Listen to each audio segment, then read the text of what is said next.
Yasir Abbasi headlines तमाम ॾिठियूं। Bulletin जी शुरुआत में तव्हांखे अफ़सोसनाक ख़बर बाबति अपडेट कंदासीं। समाजी अॻवान अब्दुल सत्तार ईदी जी वनी बिल्किस ईदी जी कराची में जनाज़ नमाज़ अदा कई वई आहे। जनाज़ नमाज़ में वॾे वज़ीर सैयद मुराद अली शाह, असेंबली मेंबरनि फैसल ईदी ऐं ॿियनि शिरकत कई आहे। तव्हांखे अहम ख़बर बाबति अपडेट कयूं पिया। नाले वारे समाजी अॻवान अब्दुल सत्तार ईदी जी वनी नाले वारी समाजी अॻवान बिल्किस ईदी जी कराची में जनाज़ नमाज़ अदा कई वई आहे। जनाज़ नमाज़ में वॾे वज़ीर सैयद मुराद अली शाह, असेंबली मेंबरनि फैसल ईदी ऐं ॿियनि शिरकत कई आहे। तव्हांखे आगाह कयूं पिया। नाले वारी समाजी अॻवान अब्दुल सत्तार ईदी जी वनी बिल्किस ईदी जी कराची में जनाज़ नमाज़ अदा कई वई आहे। खेसि सरकारी एज़ाज़ सां मिटीअ मां हवाले कयो वेंदो। वॾे वज़ीर सैयद मुराद अली शाह सिंध गवर्नमेंट पारां अॼु हिकु ॾींहं जे सोग जो ऐलान कयो वियो। जनाज़ नमाज़ में वॾे वज़ीर सैयद मुराद अली शाह, असेंबली मेंबरनि फैसल ईदी ऐं ॿियनि शिरकत कई आहे। तव्हांखे आगाह कयूं पिया। समाजी अॻवान अब्दुल सत्तार ईदी जी वनी बिल्किस ईदी जी कराची में जनाज़ नमाज़ अदा कई वई आहे। जनाज़ नमाज़ में वॾे वज़ीर सैयद मुराद अली शाह, असेंबली मेंबरनि फैसल ईदी ऐं ॿियनि शिरकत कई आहे। बिल्किस ईदी खे सरकारी एज़ाज़ सां मिटीअ मां हवाले कयो वेंदो। तव्हांखे आगाह कयूं पिया नाज़रीन। समाजी अॻवान अब्दुल सत्तार ईदी जी वनी बिल्किस ईदी जी कराची में जनाज़ नमाज़ अदा कई वई आहे। जनाज़ नमाज़ में वॾे वज़ीर सैयद मुराद अली शाह, असेंबली मेंबरनि फैसल ईदी ऐं ॿियनि शिरकत कई आहे।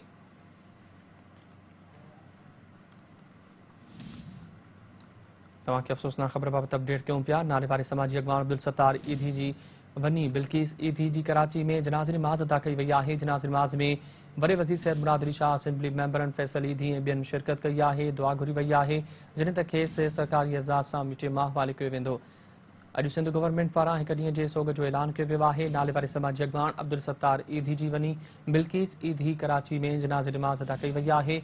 जनाज़ नमाज़ में वॾे वज़ीर सैयद मुराद अली शाह, असेंबली मेंबरनि फैसल ईदी ऐं ॿियनि शिरकत कई आहे।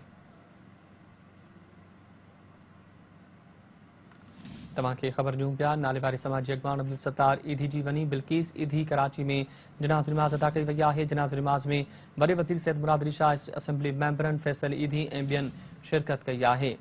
सिंध गवर्नमेंट पारां हिकु ॾींहं जे सोग जो ऐलान कयो वियो आहे। बिल्किस ईदी जी जनाज़ नमाज़ खां पोइ खेसि सरकारी एज़ाज़ सां मिटीअ मां हवाले कयो पियो वञे।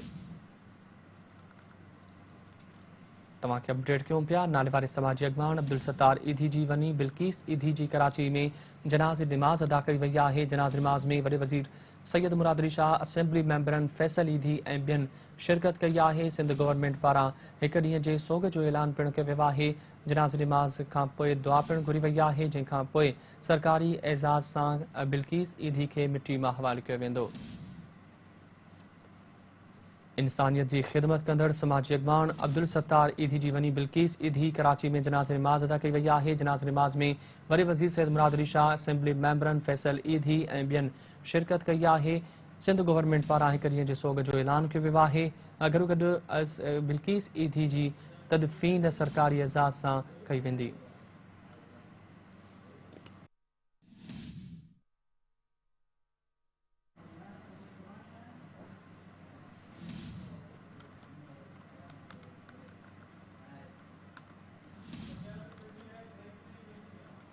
तव्हांखे अफ़सोसनाक ख़बर बाबति अपडेट कयूं पिया। समाजी अॻवान इंसानियत जी ख़िदमत कंदड़, दुनिया में पंहिंजो नालो कमाईंदड़ इंसानियत जी ख़िदमत दौरान अब्दुल सत्तार ईदी जी वनी बिल्किस ईदी जी कराची में जनाज़ नमाज़ अदा कई वई आहे। जनाज़ नमाज़ में वॾे वज़ीर सैयद मुराद अली शाह, असेंबली मेंबरनि फैसल ईदी ऐं ॿियनि शिरकत कई आहे। सिंध हुकूमत पारां अॼु हिकु ॾींहं जे सोग जो ऐलान पिणु कयो वियो हो। बिल्किस ईदी जी तदफ़ीन सरकारी एज़ाज़ सां कई वेंदी। सिंध गवर्नमेंट पारां हिकु ॾींहं जे ॾुख जो सोग जो पिणु ऐलान कयो वियो आहे।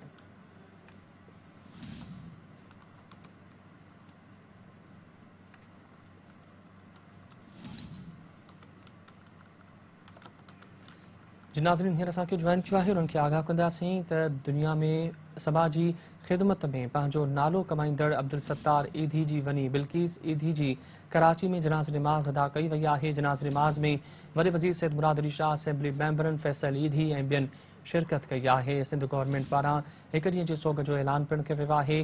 खेसि बिल्किस ईदी जी जनाज़ नमाज़ खां पोइ सरकारी एज़ाज़ सां मिटीअ मां हवाले कयो वेंदो।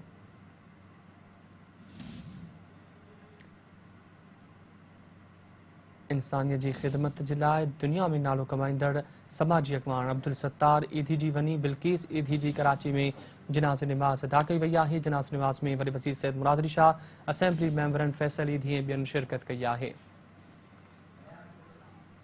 तफ़सील मालूम कंदासीं। कराची में सिंध टीवी न्यूज़ जो चीफ रिपोर्टर फयाज़ कुरैशी असां सां टेलीफोन लाइन ते मौजूद आहे। फयाज़, समाजी अॻवान अब्दुल सत्तार ईधी जी वनी बिल्किस ईधी जी कराची में जनाज़े निमाज़ अदा कई वई आहे। वरी वज़ीर मुराद अली शाह शिरकत कई आहे। वधीक कहिड़ा तफ़सील आहिनि? बिल्कुल नामियारी जेका समाजी अॻवान बिल्किस ईदी मौलाना अब्दुल सत्तार जी घर वारी जंहिंखे 42,000 यतीम ॿारनि जी माउ चयो वञे थो, उनजे अॼु जनाज़े नमाज़ कराची जी मेमन मस्जिद में अदा कई वई आहे।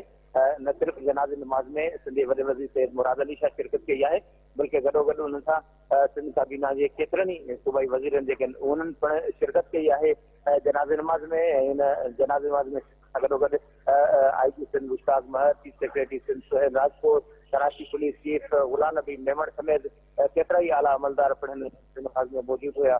हिन वक़्तु जनाज़े नमाज़ अदा कई वई आहे ऐं जनाज़े नमाज़ अदा करण खां पोइ जनाज़ो जेको मेवा शाह कब्रिस्तान में जेका वसियत हुई उन मुताबिक़ लियो वियो आहे ऐं जनाज़ो जेको मेवा शाह जी कब्रिस्तान में हुनजी तदफ़ीन कई वेंदी।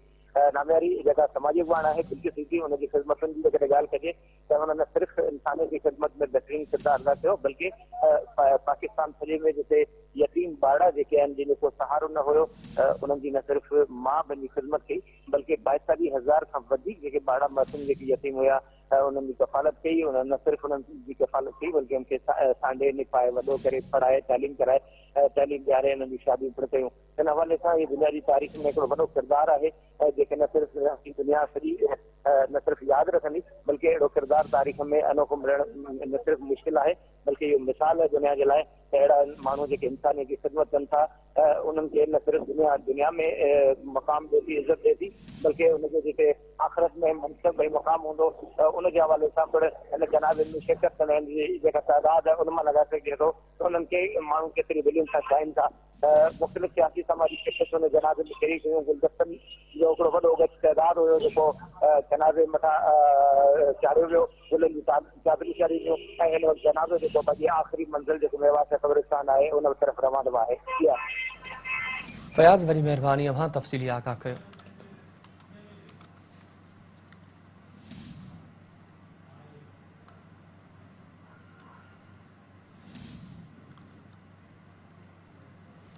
नाले वारे समाजी अॻवान अब्दुल सत्तार ईधी जी वनी बिल्किस ईधी जी कराची में जनाज़े निमाज़ अदा कई वई आहे। जनाज़े निमाज़ में वॾे वज़ीर सैयद मुराद अली शाह, असेंबली मेंबरनि फैसल ईधी ऐं ॿियनि शिरकत कई आहे। तव्हांखे आगाह कंदा हलूं, सिंध हुकूमत पारां हिकु ॾींहं जे सोग जो ऐलान पिणु कयो वियो हो ऐं गॾोगॾु बिल्किस ईधी जी जनाज़े निमाज़ खां पोइ खेसि सरकारी एज़ाज़ सां मिटीअ मां हवाले कयो वेंदो। तव्हांखे आगाह कयूं पिया, नाले वारे समाजी अॻवान अब्दुल सत्तार ईधी जी वनी बिल्किस ईधी कराची में जनाज़े निमाज़ अदा कई वई आहे।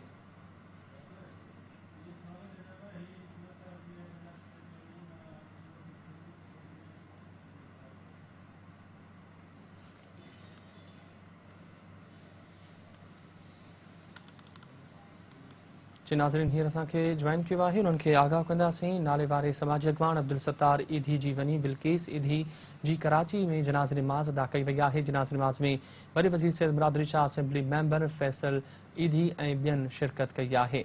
तव्हांखे अपडेट कयूं पिया, दुनिया में इंसानियत जी ख़िदमत करण ते नालो कमाईंदड़ अब्दुल सत्तार ईधी समाजी अॻवान जी वनी बिल्किस ईधी जी कराची में जनाज़े निमाज़ अदा कई वई आहे। जनाज़े निमाज़ में वॾे वज़ीर सैयद मुराद अली शाह, असेंबली मेंबरनि फैसल ईधी ऐं ॿियनि शिरकत कई आहे। कराची जी मेमण मस्जिद में जनाज़े निमाज़ अदा कई वई आहे। तव्हांखे आगाह कंदा हलूं, सिंध हुकूमत पारां सोग जो ऐलान पिणु कयो वियो आहे। गॾोगॾु बिल्किस ईधी जी तदफ़ीन सरकारी एज़ाज़ सां कई वेंदी।